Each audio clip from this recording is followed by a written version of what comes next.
As I've done this work over the years, I think that has been the most wonderful part. Building community connection and creating those safe spaces where people can express themselves and they can feel vulnerable. You're not alone. Whatever you're struggling with, there's always a place for you.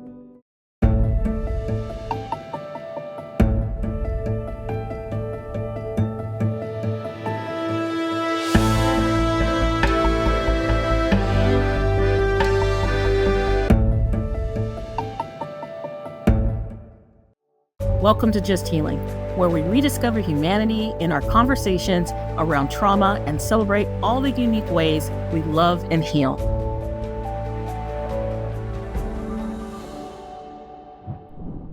Hello, and welcome to this next episode of Just Healing. And as you know, we're getting into script conference season. And so I want some of the presenters for you to get a little bit of them ahead of time. So we have a very special guest talking about a topic that is quite interesting and quite relevant today, but I'm going to let her introduce herself. Hi, I'm Monica Vega. I'm the program manager at InsideOUT Writers. We're a nonprofit that serves system-impacted youth and young adults. And yeah, I'm really happy to be here. Awesome. Yeah. And have you been to script before? I haven't. No, this is my first experience with this. We're lucky to have you, and it's going to be so exciting. And you do some work with youth, right? So tell me about the work that you do. Yeah, so I work with system impacted youth and young adults. I manage the youth diversion program. We're contracted with the Department of Youth Development in LA County and different police stations. And essentially, when a young person is stopped for, a crime, something like shoplifting or, stealing your mom's car or graffiti, rather than them being cycled through the justice system, they're diverted to our community organization and we provide programming for them for 4 to 8 months essentially. And for these young people, we want to hold them accountable for their actions, but also help them learn from their mistakes and, support them with whatever they might need, like finding a job, finding employment. I also build community partnerships and I organize pro-social events like field trips and open mic nights and workshops. And then I also facilitate creative writing classes both inside the juvenile halls and out in the community. And what is diversion? A lot of people get that mixed up with recidivism or other things, but what actually does diversion mean? Yeah, so diversion is a community-based alternative to court involvement or incarceration.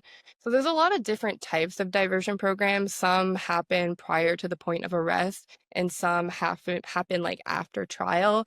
But essentially, what it is when a person is stopped by the police or arrested by the police, rather than being cycled through the justice system, they're diverted to a community organization where they're provided the opportunity to learn from their mistakes and to have access to the services that they might need.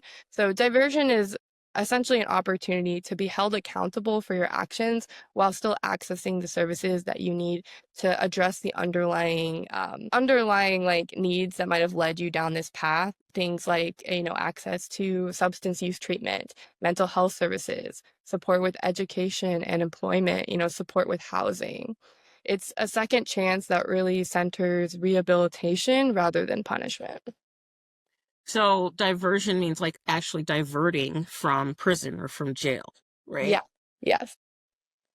Okay. And are there more diversion programs out there? Like, do some just focus on substance abuse or?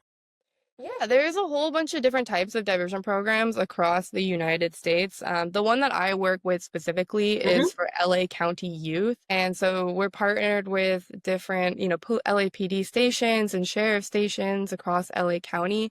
And when a youth is stopped by the police for something like graffiti or shoplifting or, minor fights, rather than them being put into the system, they're sent to us. And then they do programming with us for like 6 months to a year. And the hope is that they stay out of trouble completely. Yeah, very much. The hope is to reduce recidivism, and diversion programs across the county are really effective at reducing reoffending because it's basically setting up these youth with like a support system of people that really like believe in them and help them like express themselves. And then we're not only helping them with like, you know, helping them get better at school or helping them find a job or connect to mental health, but we're also, teaching them the socio-emotional like skills that they need to be successful adults. So things like conflict resolution, decision making, helping them, um, yeah, just like you have emotional regulation, those are the tools that they need as they move into adulthood. Yeah, because a lot of them are so impulsive. They just act out, right? Yes, yes, absolutely. And that is because, adolescent brains are not the same as adult brains, they don't have the same decision-making capabilities that adults do. Mm-mm. So they act on impulse, they act on emotion, and unfortunately, in a lot of places that gets them caught up in the system, which ultimately does more harm than good. Yeah, and it's unfortunate. And then they end up with records and they end up right. So it's better if they're diverted into something else. And one of the things I've learned is keeping people busy changes what they're doing, right? Like in activity. Yes, absolutely. You wouldn't believe what like just a hobby, a job, like somewhere to go after school, it really just like can change everything. Hmm. Especially for the young people that might not feel like they have a place at home for whatever reason, making sure that they have a safe space that they can go to and other activities that can fill their time. Yeah. And so you mentioned that you did quite a few activities. So you organized dances or you organized like tell me more about all these activities. Yeah, so we organize a lot of events at the organization that I work for. So one of our big things is open mic nights, which are absolutely wonderful. So we are a writing-based organization, and we do a lot of writing circles, which I'll probably talk about a little bit later because it's related to what I'll be doing at the conference. But yeah, our open mic nights are basically an opportunity for young people and adults. Like we have all ages from 11 years old to 50-year-old like go up on stage and just express themselves through poetry and song. Like it's just a wonderful time. And then we also do like, life skills workshops. So teaching young people about like finances, about conflict resolution, emotional regulation, inviting in like other community organizations as well to present on whatever their topics are. And then also we do field trips, which are, of course, the favorite part for the young people a lot of the time. Things like Six Flags, we just went to a museum the other week. We're going hiking this Friday. And that's really about building community and connection and then introducing young people to like new opportunities and that they might never have had access to before. That's awesome though. And you have lots of youth show up because they have a connection and a belonging, right? Yeah. Um, and I think one of the things that like brings young people back is their connection to their case manager or their relationship Mm. with the staff. Because it's really about like mentorship and building that connection with young people so that they know that they have a trusted adult in their life. Someone that's not here to judge them, someone that will meet them where they're at and support them with whatever they need and whatever their goals are. And so really building those relationships, it starts with that. And then once you build the relationship, you can kind of be like, yeah, like come to these events, like come check us out. And then they get to build the connection with everyone else. But yeah, it starts with that one-on-one connection. Is there a difference in how you work with the girls versus the boys? To some extent, yeah. Yeah. I think it really depends. I think there's more of a difference on how you work person to person rather than like male or female. I think when like I approach a new young person, whether they're a male or whether they're a female, like I'm really trying to understand who they are and just be curious about their interest and what they got going on in their life and their history and why they move the way that they move. And so it's really about like understanding that person and then meeting their needs and like adjusting to their learning style and their lifestyle. And so, I'm never trying to have them fit into my organization. I'm making sure that I'm creating a space for them to fit to fit in here. No, that makes sense. Finding the things that helps people fit or help people find their path, right? That help them like do something more positive. So you're presenting a script. What are you talking about? What is your topic? So people know because they want to come see you and hear you speak, right? Yeah, absolutely. So at Script, I'm going to be talking about what it takes to create that safe space for youth, particularly through creative writing.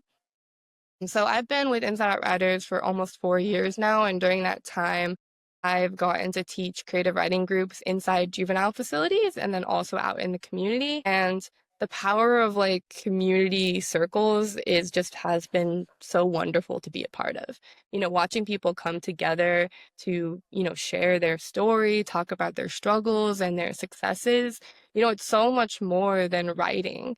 It's about, building connection, it's about expression and owning your story, and also knowing that like you're not alone in what you're going Mm. through. And so I'm really going to be talking about like what it takes to create that space through creative writing, through talking about these difficult topics and making people feel comfortable. And yeah, so if you guys want to come check it out, learn more about what we do at Inside Out Riders, and also just build connections with each other. That's really what I'm going to try to be facilitating. Yeah, and lots of people will interact with that, like, and how to connect, and it's going to be a little hands-on then, what I can see. Yes, Oh, that's very really awesome. hands-on. You'll definitely have to write. You don't necessarily have to share, but a lot of the times when people show up, they're like, oh, I'm not going to share. And then they feel so inspired by everyone else talking that they're like, okay, I want to share. That's so neat, though. How great is that? It's going to be so healing for a lot of people too, because they will begin to work through some of their stuff and looking at themselves in a different way, right? Yeah, creative writing is all about healing through expression and owning your story. When you're able to kind of put it on paper and then talk about it out loud with other people, and then other people are kind of like validating your experiences and letting you know that like you're not alone in these struggles, it's a release. And it really does like support with healing and, personal development. And in this climate, lots of people are experiencing all kinds of things right now. What has been a challenge for you doing this work? I think this work is very challenging. I think when we talk about this work, a lot of the times it's the good things, right? It's like community and you're building connection and it's so wonderful and lovely and it's like, okay, but it's not always easy. And I think the biggest challenge is understanding that it might be two steps forward, one step back, or even one step forward and two steps back with a lot of like the young people that we work with. And that's okay. It's okay to continue making mistakes. It's not going to be one mistake in your life. You're human. You're going to keep making mistakes. And just knowing that, like, we still have to be there for these young people and for adults as well. Like, no matter where you're at in your life journey, knowing that you have a community of people that will be there for you and that will support you in a place that you can call home. So, yeah, I think the biggest challenge is just the ups and downs and understanding that it's not a quick solve. It's not entering the program and your life will be magically transformed. It's working with people through those struggles and through that continued effort and just never giving up, having that consistency through and through. Yeah, and consistency is key with people because they haven't had that in their lives. And so when you have someone who's never had consistency to having it, sometimes it's really difficult for them to realize you're genuine, right? For sure. Consistency is the most important thing to building connection because it shows that you're genuine, right? If I say that I'm going to do something, I need to actually do it because I think a lot of people are used to people making promises or saying they're going to do things and then it just falls to the wayside.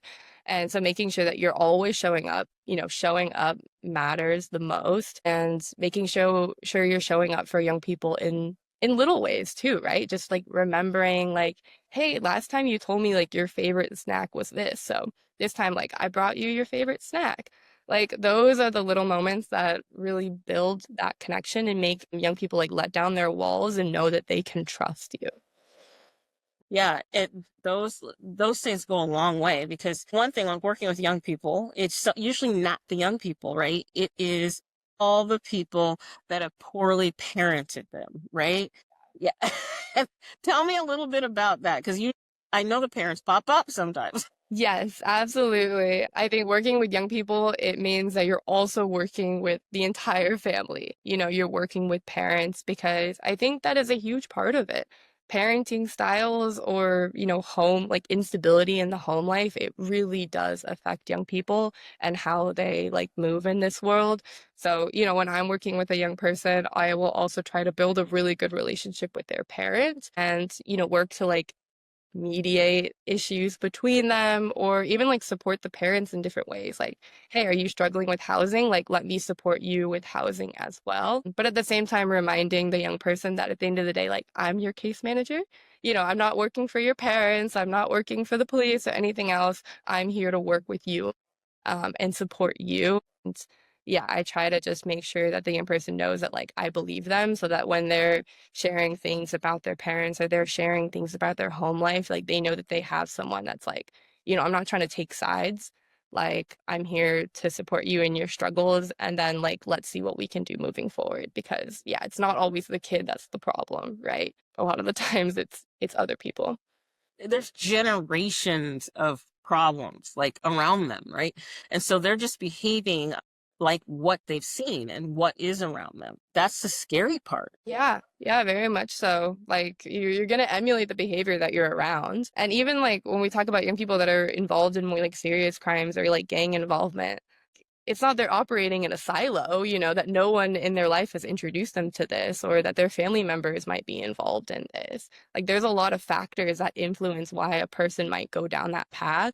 And I think the criminal justice system or using the criminal justice system as a tool to just like incarcerate and punish these young people neglects to understand all of the reasons that might lead them to make the decision to commit these crimes or to go down that path. And it neglects, home violence, trauma, instability, poverty, like how that really impacts a young person and how it impacts their like development and their decision making. Yeah. Have you heard of criminogenic needs? Yes, yeah. Yeah. There's a need for like shelter, a need for a job, the need for, right? All of Hmm. these things have to be met for someone to be successful to not recidivate. Yeah, it's the Maslow's hierarchy of Mhm. needs, like if you don't have housing, you won't be able to get a job. And if you don't have a job, you won't be able to focus on yourself and your personal development and your mental health. And so that's what we do like in diversion programs. We start with the basics first. Like, okay, do you have stable housing? Do you feel safe in your home? Are you getting enough food? Like all of those things need to be set first before we can even move into the development, like the socio-emotional learning and all of Mhm. those other things to help like young people start changing their perspectives and their behavior. Mhm. Right. So if your need right now that you have no place to sleep is not met, we can't go start talking about your feelings because I leave and I talk about and guess what? You go back to sleeping on the street, right? Or you're hungry. Like you have to meet those basic, you know, food, clothing, shelter, Yeah. right? And then you move on to, okay, now you have food, clothing, shelter. Now you can you bathe? Okay. Now do you know how to get a job? Okay. Now what are safe people in your life? Like so you have to keep going down this path. And most people don't. And most programs don't. They just say, okay, well, here, you have to get therapy, show up. That is key too. It's the follow through. It's not Mhm. just being like, I'll help you get a house, I'll help you get a job. It's no, it's staying with those people through making sure that they're not just getting a job, they're keeping that job. Mhm. They're not just in a housing, they also know how to cook for themselves. They know how to shop for themselves. And that's what I mean when it's like two steps forward, one step back, or one step forward, two steps back. Like, it's wonderful if someone gets a house or gets a job, but then when they lose that job, is it like, oh, I give up on this person. Like, I got them a job and they lost it. And it's like, no, that happens. It's like, it's okay. And are we setting them up with the necessary skills to not just get a job, but keep a job, to not just get housing, but being able to pay their rent on time? That consistency and that follow through, you never want to just set someone up and then leave them on their own devices. You want to make sure that they always have a support system to fall back on. Yeah. You definitely want to make sure. And, you want to make sure that they even understand it or it's something they can do. Like, you could create all these programs and then it's too hard. They can't even do it because it's something so out of reach for them. Yeah. And that's why meeting people where they're at is so important Yeah. because you might have one participant where they don't need all of these things. They just need help with conflict resolution or anger management. And like, let's focus on that. And you might meet someone else who is like very much in need and doesn't even understand, certain basic things that you would just like assume, like, oh, why don't you understand that? And it's like, well, they've never had the opportunity to learn it. Yeah. So really being able to like understand the person that you're working with and not judging them at any point. So whether you're at this level or you're at this level in your personal journey, like it's okay. We'll meet you there and we'll help you get wherever you want to go. Yeah. And then that's why that relationship with their Yeah. caseworker is so important, because that person's following them. They're role modeling it and helping them move forward. And that's the key, because a lot of times they don't have anyone but that person. And then that's what can make a change, is just kindness, you know? Yeah. Yeah. Yeah. Honestly. And just grace and patience and yeah, kindness. Well, we're almost done. What do you want people to leave with? Yeah, I really want people to like just leave with like never underestimating the power of community and the importance Mhm. of community. As I've done this work over the years, I think that has been the most wonderful part is building community connections for young people and for adults and creating those safe spaces where people can come out and they can express themselves and they can feel vulnerable and they can feel at home. Just know that like you're not alone, whatever you're struggling with, there's always like a place for you, and community organizations like Inside Out Writers and Men's Healing, like we are there to provide those safe spaces and provide that sense of community and connection. So yeah, just reach out if you're in need and rely on community because it's really important. It's absolutely important. And us being together is one of the things that we do for Script, and why we do that as a free conference. And this year, people, for a small fee, will get continuing education credits for their license, which is great. So you could come get your credits for the year, because the entire conference will have it connected. So we'll have at least 16 continuing education credits available for people. I mean, you only need like a certain amount per year, you know? So please, please, please come, but hear Monica talk, which is going to be amazing. I'm going to that workshop. Absolutely. And how do people get in touch with you? Yeah, so you can get in touch with me. You can hit up the Inside Out Writers Yeah. Instagram or our website. I'll also leave my LinkedIn Okay. in the description below. Yeah, you can definitely reach out to me. My email is monica@insideoutwriters.org if you have any like further questions or if you just want to talk. Like I said, I love community and building connections. So yeah, please come out to the conference. Please come up to me and talk to me, email me. Like I'm always down for a conversation. That is going to be so amazing. Well, thank you, Monica, for being here on this episode of Just Healing. And thank you, everybody, for listening. And I can't wait to see you at Script or catch you on the next episode.